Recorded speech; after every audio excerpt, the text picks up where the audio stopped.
My fiance never recovered from his gold digger ex bleeding him dry and financially abusing him, and it has led to him spending nothing on me, as in he makes close to 7 figures and has only once bought me something, which was a $100 engagement ring. I, 31F, struggle with my fiance's, 32M, frugalness, and not sure if I want to marry him anymore after 3-year relationship.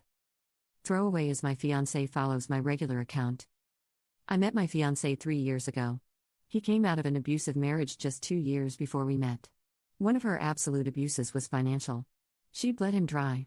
Made him buy expensive jewelry only to give it away or break it after an argument. Designer shoes, clothes, big house cars. Caribbean trips. You name it, she made him pay for it. She also took him to the cleaners in the divorce. However, my fiancé is very well off. He makes far over 6 figures, almost 7. On top of that, he inherited a few millions from his grandfather, and his parents gifted him and his siblings also a few cool millions. So yes, the financial abuse was bad, but he does not suffer financially. He has more money than he will ever need. So last year I moved into his house. I do not pay rent, but I split the bills and buy food. I pay for my own clothes and jewelry. I have a good job and I can take care of myself. However, things have been taking a turn for the worse and I feel miserable. His house was empty when I moved in. He had hand-me-down furniture. Maybe 3 forks and 2 knives. He wouldn't put on the heating, so the house felt cold and moldy. He has no curtains, no decorations. His ex took everything not bolted down and he was too cheap to replace it. Just imagine $1 million house like that.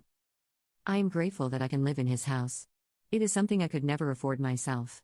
But I didn't want to live in squalor. So I bought some kitchen supplies, some furniture.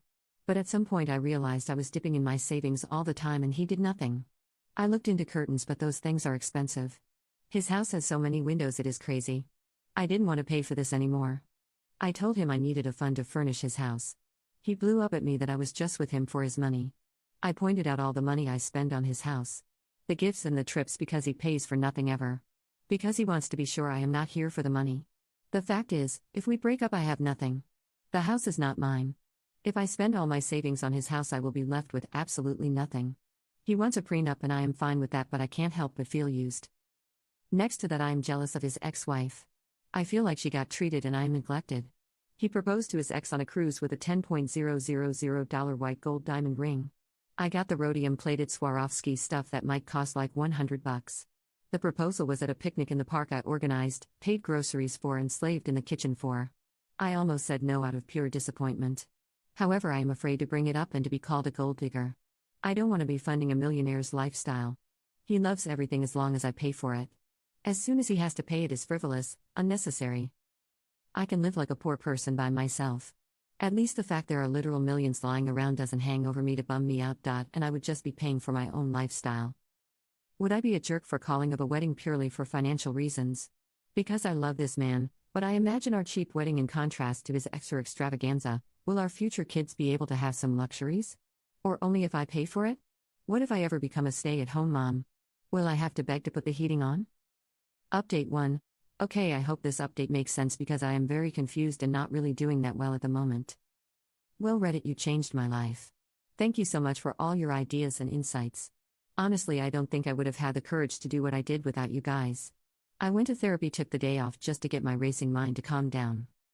Therapy has confirmed things you guys suspected. I'm a people pleaser. I wanted to save him and I have internalized the idea that any effort and every penny I want him to spend on me makes me a gold digger. I will have weekly sessions to work on me. I realized I would have never taken this treatment from any of my exes. Even though I made more than them. The idea I had to prove myself worthy to be with a millionaire and not be in there for the money got into my head pretty early. I called one of his siblings I am pretty close with and just told her everything. She was not surprised but just sad about how unhappy he was making me. She told me that from the day we started he had this idea that I was out of his league. He struggled to understand why I wanted to be with him. He probably just thought, it must be my money. She told me she already talked to him in the past to treat me better. She was furious about the proposal. This information confused me a little. I was a little hurt she never discussed any of this before, but she thought it was none of her business. She also explained how she and her husband organized their finances. He also doesn't have as much as her. I took the opportunity to pack a bag. I haven't found a place yet, but I'm going to stay with my parents. I made up my mind that I will at least want 6 months apart to get myself in order. I made sure my stuff was in the car because honestly I had no idea how the conversation would go. So into the most difficult part. The talk. I waited for him to come home. He was pretty late, but I didn't want to sleep another night on this. Pretending I was fine while I was contemplating all this just ate me up. I had written down what I wanted to say. I have never been so scared before. I didn't want to hurt him and I didn't know how he would react. I took some advice from here. I opened that I was moving out and that I wanted to pause our engagement. He was very quiet and just sat down. I told him he really hurt me by calling me a gold digger and that I am done walking on eggshells and feeling guilty for just wanting basic things. I told him I was unhappy and felt neglected. I also told him that after 3 years of me showing up for him, he still doesn't think I am here for him. It is not going to happen. He was just quiet. He didn't say anything. I told him that the constant comparing to his ex was unhealthy and unfair. Punishing me for her sins was abusive.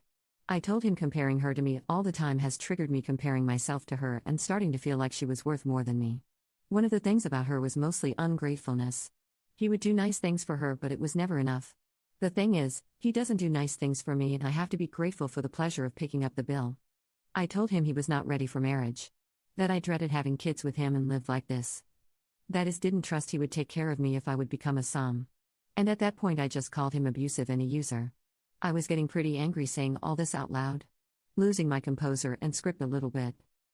He remained quiet with almost no emotion on his face. I stayed quiet but nothing came out, so I decided that I would just leave. Only when I got up to go he said, "Please don't go." He asked me if I was pausing the wedding or calling it of. He wanted to know if it was over or if he still had a shot. I told him I wanted out of this house. I honestly don't want to live in his ex's palace of sadness anymore. I needed him to go to therapy and especially financial therapy. I needed a separation. I told him I was open to couples counseling if he went into IC. He begged me not to do the separation, but honestly I really wanted it. I just told him to think about it and I left him. He was finally showing some emotions. He was crying at this point. He sent me a very long text somewhere in the AM. Told me he was a wreck and couldn't sleep. He made all kinds of promises. He would go into therapy, sell his house, buy a smaller one and make sure I am taken care of whatever happens.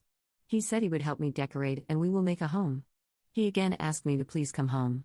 But to me it doesn't feel like home there anyway. I feel very empty and tired. I have been sleeping most of the day. I feel guilty but also a little bit relieved, if that makes sense. I don't know if I actually want back if he does all that. I am a little unsteady right now. I need some time to process. I will go back for the kitchen supplies and my TV. I won't take anything else of the furniture. This for the exact same reason I was unwilling to buy everything. His house is huge, so the couch is huge. I can't take it. Update 2. Hi everybody. Let me just say I am overwhelmed by the number of people really caring about me and asking for updates. Strangers who care about you is a feeling like no other, thank you. So as I said, I left. I'm looking for an apartment I can afford. My parents are helping out. I am living with them and saving up. I am not closing all doors, but as for now we are broken up. I have no contact. The first week he transferred a large amount to my account. It really rubbed me the wrong way. It just showed me that he still thought that money was what kept me here. I deducted the couch I left and transferred everything else back. I asked for no contact after this. He has been respectful of it and I feel free at the moment. I felt guilty for my needs. For wanting to be taken out every once in a while. The longer I am out, the harder I realize it was abuse. I have an autoimmunity problem and the cold house caused it to flare up. Even after that he kept turning the heat down. He'd rather have me miserable than pay what? $100 extra in the end of the year? The last thing I heard is that he put the Palace of Sadness on the market. I have seen the ads, so happy he is going through with that. I heard of his sister that he is in therapy. I'm happy for that and I hope he keeps that up. He is keeping his promises so far, but I need to see real change, and even then I really don't know. I am building my own life by myself. Thinking about getting a puppy. If I give him another shot. It has to start all from scratch. I want to start dating again and take it slow. Therapy is really a good idea.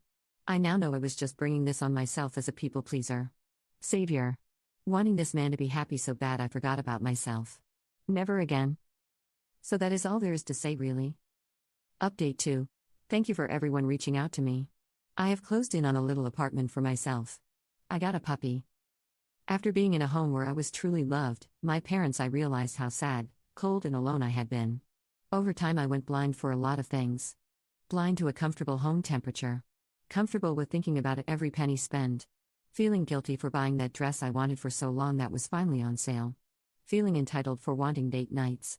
Being treated sometimes. I started to think about what makes me happy. I love to travel, dress up to go to a nice restaurant, throw dinner parties, entertain people, think about Christmas gifts 6 months in advance, have a cozy house. And I realized just how much he had taken from me with that one little sentence: is that really necessary? Is anything ever? If you have a roof, food, bed, and a TV, you are there, right? Is travel necessary? Is having nice clothes necessary? Is a shower necessary? A haircut? A party? A hobby? A wedding? No. I know now that abusers are not per definition bad people. He is broken and he has trauma I have no time or energy for. He got free from abuse and decided to become the abuser. I know he is in therapy, and we initially agreed on 6 months no to low contact. But I felt I was certain it was not for me anymore, and I didn't want to keep him dangling. Breaking up with him was very hard. It made me very sad. I never wanted to hurt him, and I loved this man very deeply. I wanted us to be each other's happy ever after. We both came from dark places, and I wanted us to thrive together. His family told me I was the one, I was everything he was looking for, and I felt so lucky. But we only have one life, and he has so much work to do before he even becomes the bare minimum of what I needed. I feel failed. Like my story has a bad ending. I feel very broken and sad. I will take my time to just be me. I hope he does the same. I truly hope he finds the one and becomes happy. Mostly I hope that for myself, but for now I am enough by myself with a pupper. Thank you all for your time and support. I'm going to have a little cry in some fur baby's fluffy fur. Update 3. The money is gone. I'm not going to get that back or fight for it. I even had to block him because at some point he got petty and wanted me to pay rent for the time I lived with him, so no way I was opening that discussion. Whatever. Lesson learned. I may look poor compared to millionaires, but I am doing fine. The sister and I did get along for a while. We share a hobby and talked about that. But recently I have been official and out in the open with my new boyfriend, and she struggles with this. Maybe she was hoping it would still work out or something, I don't know. But she has been one a lot colder. This man. Wow. People say never settle because there is better out there for you. I never believed it. Honestly, I was ready to be a crazy dog lady for the rest of my life. I was enjoying being single. My friends urged me to start dating just to get the hang of it. He was my third date. I went against my will and was 100% not into it, but when I saw him in real life, sparks flew like never before. I am in my 30s, so you would have thought experienced it all. But this? Wow. He is everything my ex was not. He is kind and caring. Cooks me dinner. Gets flustered but is grateful for gifts he gets. He treats me to dinners. Will not even allow me to go Dutch on it. He has planned and booked dates and trips months in advance, even before we were well and good official. Buys me gifts. He is not as wealthy as my ex. But he makes a good living. His income is comparable to mine, but he treats me like a queen. And between me and you, and all Redditors that dig this deep in the comments, the lovemaking is insane. I guess giving people give everywhere freely. So please take away to never settle. Ever. Trust the process, babe.